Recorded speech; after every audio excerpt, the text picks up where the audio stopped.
Assalamualaikum warahmatullahi wabarakatuh. Di sini kami dari kelompok 1 akan memperkenalkan diri masing-masing. Hai, saya Abla Jamar Bilal dari absen 2. Hai teman-teman, saya juga anak remaja dari absen 8.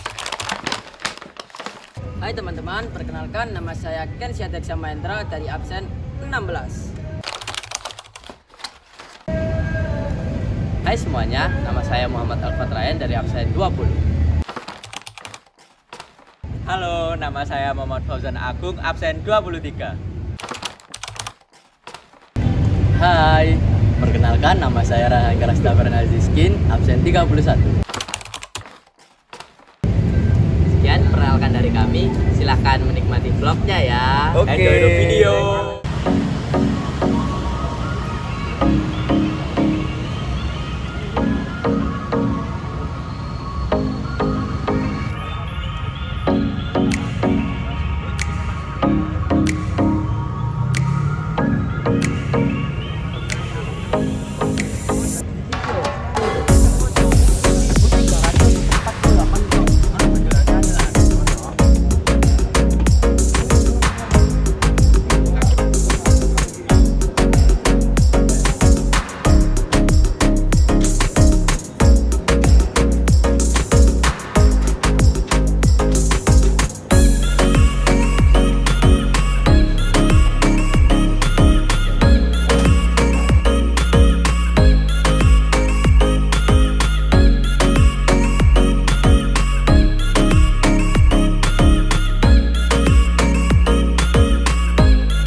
Assalamualaikum warahmatullahi wabarakatuh. Hai, perkenalkan saya juga anak remaja. Di sini saya lagi berada di ruang 1 atau dikenal sebagai ruang torpedo. Ruang ini dikenal dengan sebutan ruang torpedo atau ruang depan. Pada bagian atas ruang ini terletak di pintu masuk kapal selam. Di sini juga berfungsi untuk keluar masuknya bongkar muat torpedo. Tabung peluncur torpedo yang berfungsi untuk menembak torpedo, juga untuk meluncurkan 6 kursi torpedo cadangan, serta terdapat 8 tempat tidur untuk ABK Bintara dan Tamtama. Ini tempat tidurnya. Dan di sini juga ada misil atau amunisi kapal selam torpedo. Di sini terdapat rantai untuk alat torpedo bagian depan. Di sini juga ada tempat peluncur torpedo. Di sini terdapat 4 bagian. Di sini juga ada tempat untuk menyetabilkan torpedo untuk menyerang kapal lain. Hai teman-teman, di sini saya berada di ruang 2. Ada apa aja sih yang ada di ruang 2? Jadi di sebelah kanan saya ada tempat tidur untuk para perwira. Dan di sebelah kiri ada foto komandan, foto pejabat komandan KRI Pasopati pada tahun 410 dari tahun 1962 sampai dengan 1989. Di sini ada foto Kapten Laut Jenderal Sudirjo yang bertugas pada 1962 sampai 1965. Jadi ini ada operasi yang dilaksanakannya pada tahun tersebut.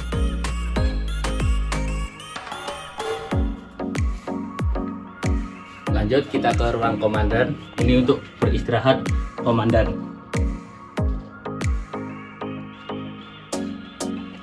Terus lanjut ada pengisian baterai grup 1 otomatis.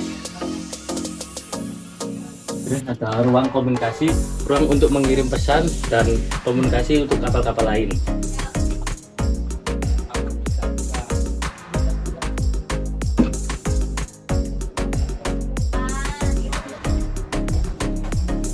Hai semua, Di sini kita memasuki ruang 3. Ruang 3 ini disebut juga ruang PIT atau pusat informasi tempur. Nah, di ruangan ini kegiatan tempur dilakukan dan segala pengoperasian kapal selam berada di sini. Pertama kita akan masuk ke meja plot. Nah, meja plot ini berfungsi untuk membuka peta dan mengarahkan kapal selam. Terus di sebelah kanan saya ini ada kemudi untuk kanan dan ke kiri. Terus di samping kiri saya ini ada kemudi untuk kapal selam ke atas dan ke bawah. Selanjutnya di sini terdapat intercom. Nah, intercom ini gunanya untuk komunikasi antar ruang. Jadi antar ruang menggunakan intercom ini untuk berkomunikasi. Di sini ada yang namanya periscope. Nah, ini digunakan untuk melihat ke atas. Lihatnya dari sini.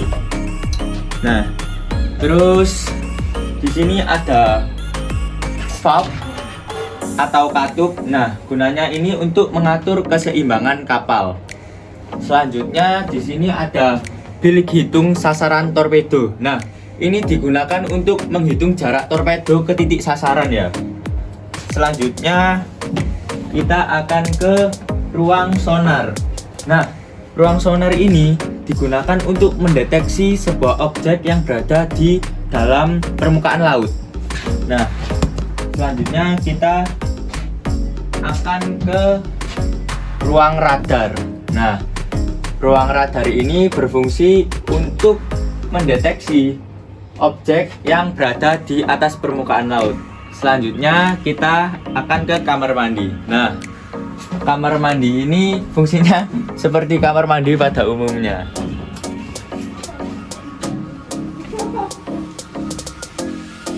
Hai semuanya, jadi sekarang kita sudah berada di ruangan yang keempat nih.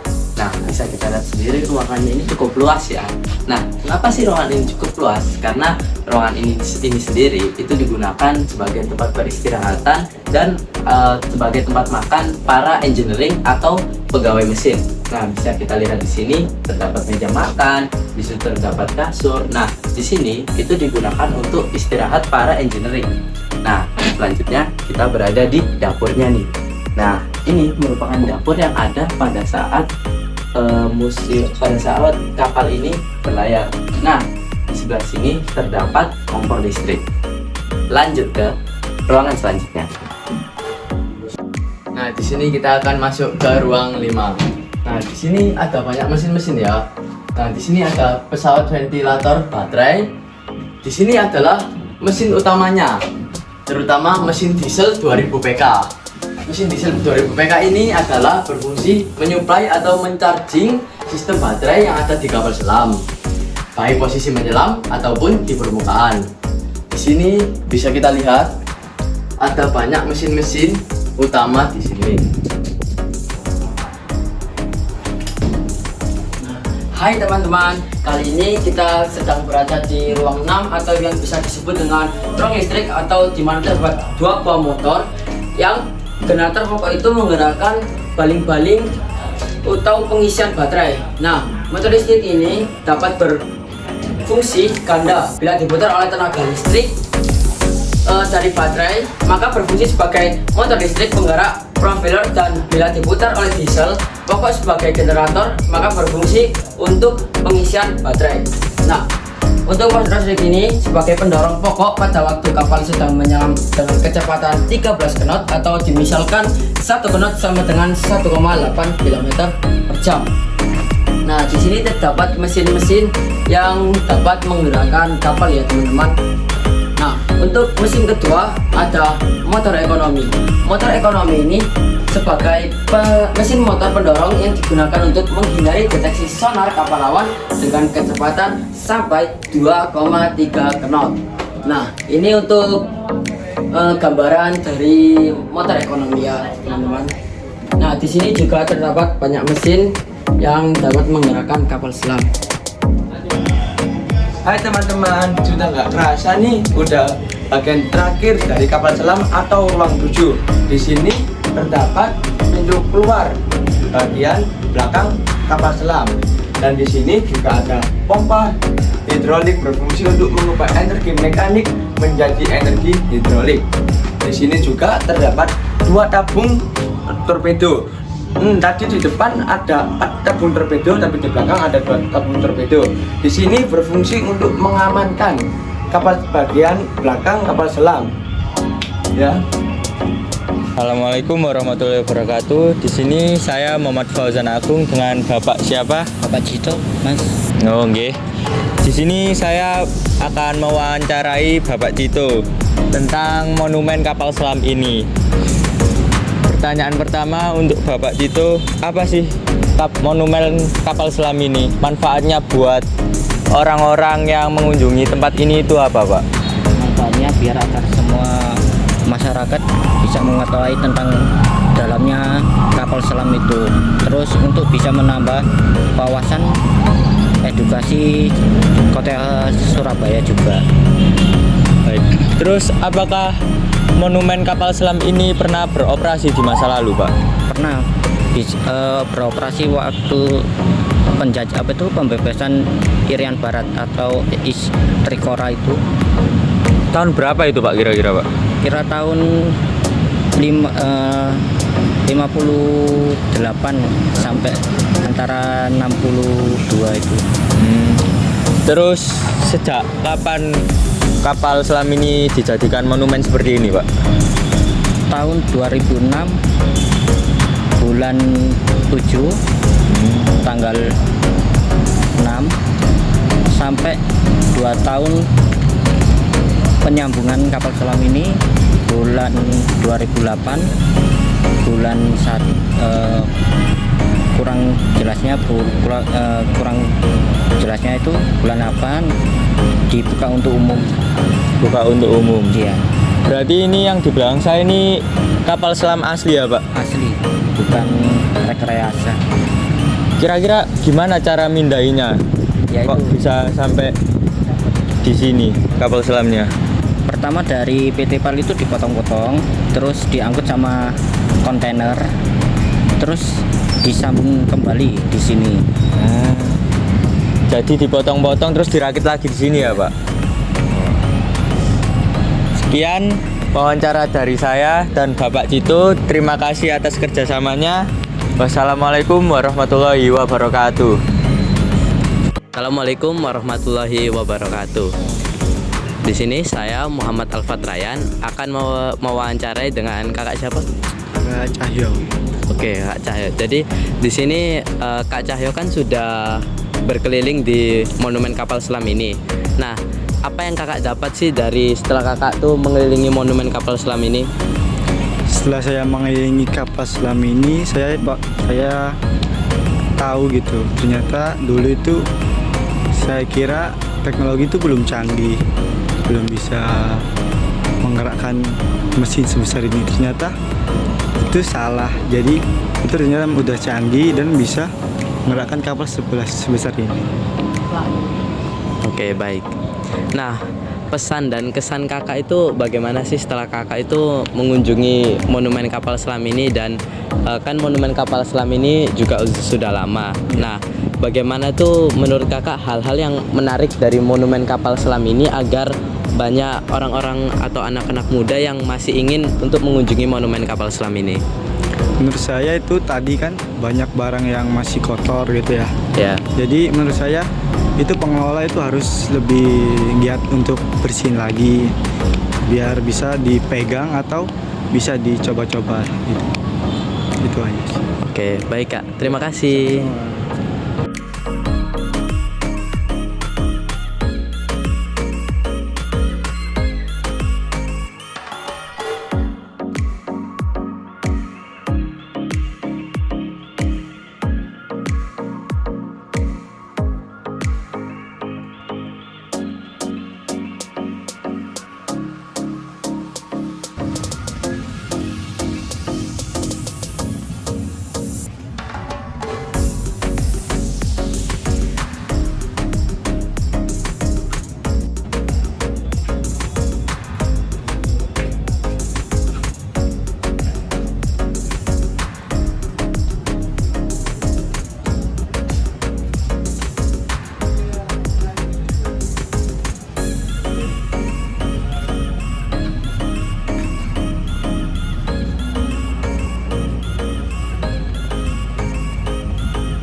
Dengan Karasta Bernaziskin absen 31.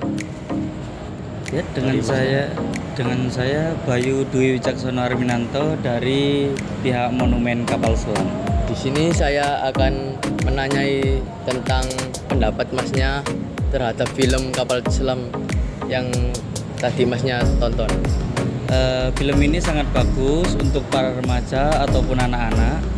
Sangat bagus untuk pembelajaran tentang sejarah kapal-kapal selam dan tentang perairan laut. Itu. Ya, terima kasih ya Mas.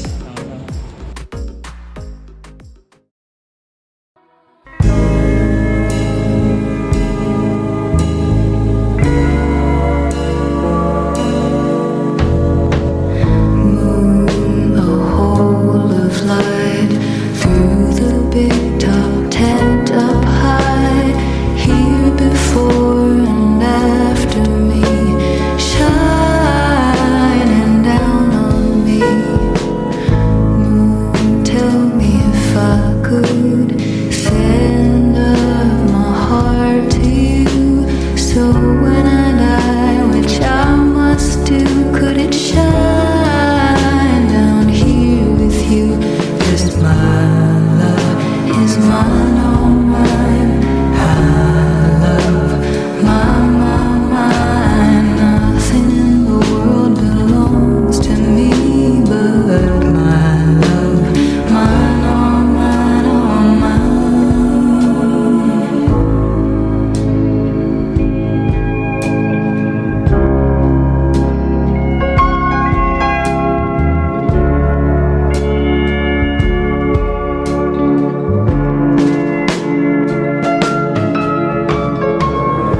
My baby here on earth showed me what my heart. Nah, di sini kita akan memasuki ruang kelima. Nah, ruang kelima ini adalah mesin utama atau mesin pengendalian bagi kapal selam. Assalamualaikum warahmatullahi wabarakatuh. Nah, di sini kami dari kelompok 1 ingin memperkenalkan diri masing-masing. Bye.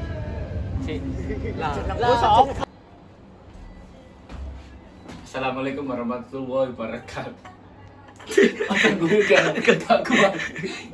Disebut dengan ruang torpedo haluan. Di sini terdapat tempat tidur para kru untuk